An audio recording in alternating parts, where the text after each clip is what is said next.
So this is a relatively short talk on the histologic diagnosis of intrahepatic cholangiocarcinoma. Making that diagnosis of an intrahepatic cholangiocarcinoma for the pathologist, the importance has exponentially increased in the last decade. And that is for one reason and one reason only. And that is the discovery of two targetable and actionable genetic alterations. One of them, FGFR2 fusions, has now received FDA approval, and the other for IDH mutations is awaiting FDA approval. That means that over 33% of cases of intrahepatic cholangiocarcinoma are today or very soon potential targets for novel agents. Unfortunately, today, most of you, including me, when we see a diagnosis of an adenocarcinoma in the liver, this is how we sign it out. On the top line, we'll say adenocarcinoma. Then we'll add a long note that it could be this, that, or the other thing. Oh, and then by the way, this also could be an intrahepatic cholangiocarcinoma. And I believe this has got to change if we are to apply these targeted therapies more widely. The bottom line is if we don't make a diagnosis of an intrahepatic cholangiocarcinoma, I suspect a substantial number of patients will not receive the therapy they should be receiving. So I'm going to do this talk using a series of cases. The first is, let's say this is a gentleman in his 50s with a large hepatic mass, and this is the histology. You will not doubt me when I say that this is an adenocarcinoma, this gland formation. The issue is this a primary to the liver, i.e., is it a small duct type cholangiocarcinoma, or is it a metastatic adenocarcinoma? And I could try and convince you until the cows come home that this is a cholangiocarcinoma. But you, rightly so, are not going to believe me because there are some breast cancers and some lung cancers and some upper GI cancers that can look exactly like this. And so the question here is, how do you tell the difference between a primary, i.e., intrahepatic cholangiocarcinoma, and a metastatic adenocarcinoma? And I know many of you are going to come right out and say keratin 19. Well, here's the keratin 19 stain. It's diffusely positive. But are there other cancers that are also keratin 19 positive? You bet your bottom dollar. So is there a marker out there that'll aid in diagnosis of an intrahepatic cholangiocarcinoma? So here's how one distinguishes a metastatic adenocarcinoma from a cholangiocarcinoma. And we'll use this case as an example. It's clearly adenocarcinoma. It's got a lot of desmoplastic stroma, which is great for cholangiocarcinoma. On the other hand, it has this weird cribriform pattern of growth. Now, you can see a cribriform pattern of growth with a cholangiocarcinoma, but it's not your classic pattern. Other areas on the biopsy just showed a regular adenocarcinoma, although there is very prominent cribriform pattern of growth. So the stain is, you guessed it, this is an in situ hybridization stain for albumin. Now, you could do this by immunohistochemistry, but I would not recommend trying it. With IHC, all you'll get is a brown blob. You really need in situ hybridization to get this to work. And this, as you can see, is diffusely positive for albumin.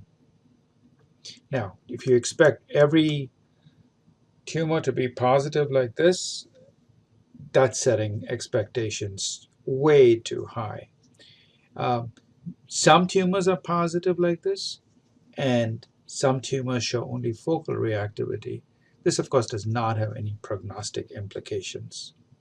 So in our hands, albumin in situ hybridization has been a fairly specific and sensitive marker for the diagnosis of intrahepatic cholangiocarcinoma, and more importantly, distinguishing intrahepatic cholangiocarcinoma from metastatic adenocarcinoma. And this makes quite a lot of sense, doesn't it? The liver produces massive amounts of albumin, and albumin is not really produced by any other organ. Is it 100% sensitive and 100% specific? Absolutely not. So, this was the very first paper based on which we developed the in situ hybridization stain for albumin.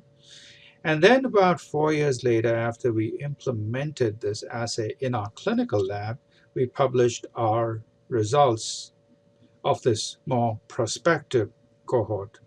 So the sensitivity and specificity of albumin RNA-ish in this prospective cohort was 91% and 98% respectively. The original cohort, the specificity and sensitivity was somewhat higher. You'll notice I use the word hepatic origin, and that is because other intrahepatic tumors also stain for albumin. Of course, the most prominent tumor that stains for albumin is a hepatocellular carcinoma, which again makes perfect sense, doesn't it? So here's a roundup of what's positive and what's negative. Intrahepatic cholangiocarcinomas are by and large positive. Virtually all hepatocellular carcinomas are positive. Other tumors of intrahepatic origin, such as hepatoblastomas, are also positive. Generally, perihilar and bile duct carcinomas are negative, although a small proportion of them are positive. In general, I will tell you that metastatic carcinomas are negative, but there are cancers outside the liver that are positive, and some authors have reported a higher proportion than what we have found. Now, the cancers that I have seen that are positive are breast, and I've certainly seen one lung and one pancreas also positive for albumin. Remember, hepatoid carcinomas, and you've got to define these correctly, hepatoid carcinomas are also positive for albumin, but they are also positive for other hepatocellular markers, such as glypican-3. So is this a perfect stain? To which the answer I'm going to give you is absolutely not. I will remind you that humans are imperfect. I'm not sure where I've heard this, but humans are certainly imperfect. So why should our stains be perfect? So we are not yet ready to abandon those simple rules we typically follow in every case of adenocarcinoma in the liver. You do need to continue to use your stains, your standard stains like CDX2 and TTF1 to rule out other primary sites. And your oncologist needs to go through his or her due diligence to make sure that there isn't a primary elsewhere, such as upper GI endoscopy. When you put the whole picture together with the albumin, I think you can be a lot more certain that you're dealing with an intrahepatic cholangiocarcinoma. So using all of that information, I think we can more often put that top line to sound like either consistent with intrahepatic cholangiocarcinoma, or if you're feeling really bold, just call it intrahepatic cholangiocarcinoma outright. So I am not asking you to abandon your H&E. I strongly believe that you can still make a diagnosis of an intrahepatic cholangiocarcinoma, or strongly suggest a diagnosis of an intrahepatic cholangiocarcinoma on an H&E, and I'll show you just how. So I'll tell you that this is an intrahepatic cholangiocarcinoma, and what I'm going to do for you is trace the lumens of these glandular structures. So here we go. All I'm doing is tracing the lumens. We're tracing these lumens. Bear with me. And that's the pattern we are creating. This is the pattern I created by tracing those lumens. Now, doesn't that structure look very much like these antler horns? In fact, if you flip those antler horns around, there is a near perfect resemblance. And that is the cholangiolar pattern.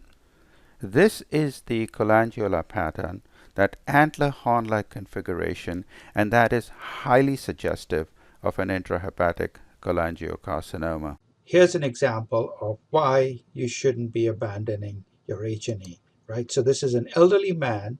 This was in the liver, and I'll just show you this image and then show you immunohistochemistry.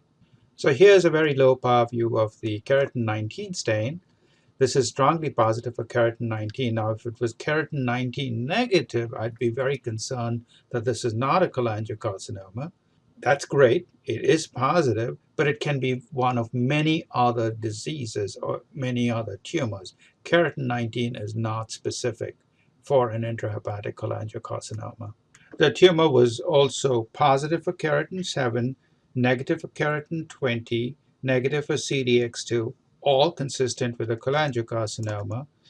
However, the tumor was diffusely positive for calretinin, focally positive for WT1, and showed BAP1 loss, and the possibility of a mesothelioma was raised. Unfortunately, in this case, the albumin was dead negative. So, what next? And that is where your H&E becomes very handy, because if you take a close look at the H&E, you'll see this connected anastomosing pattern of growth, also referred to as a cholangiola pattern, in the background of this sclerotic stroma. Notice these connected, they aren't really glandular structures, they're more like solid nests that are connected to one another, vaguely resembling a one Meyenberg complex. This, in my mind, is highly suggestive of a intrahepatic cholangiocarcinoma. The H&E here is sufficient to support a diagnosis of intrahepatic cholangiocarcinoma. What about the loss of BAP1? In fact, a substantial number of intrahepatic cholangiocarcinomas do lose BAP1. So BAP1 is not specific for a mesothelioma. And I use this case to illustrate the fact that immunohistochemistry can lead you astray. In fact, at least 25% of intrahepatic cholangiocarcinomas are TTF1 positive, which is why the albumin stain is extremely helpful. Of course, in this particular case, the albumin was negative, as it is negative in between about 10 and 20% of intrahepatic cholangiocarcinoma. Of course, the larger the biopsy you have, the more likely you are to identify albumin.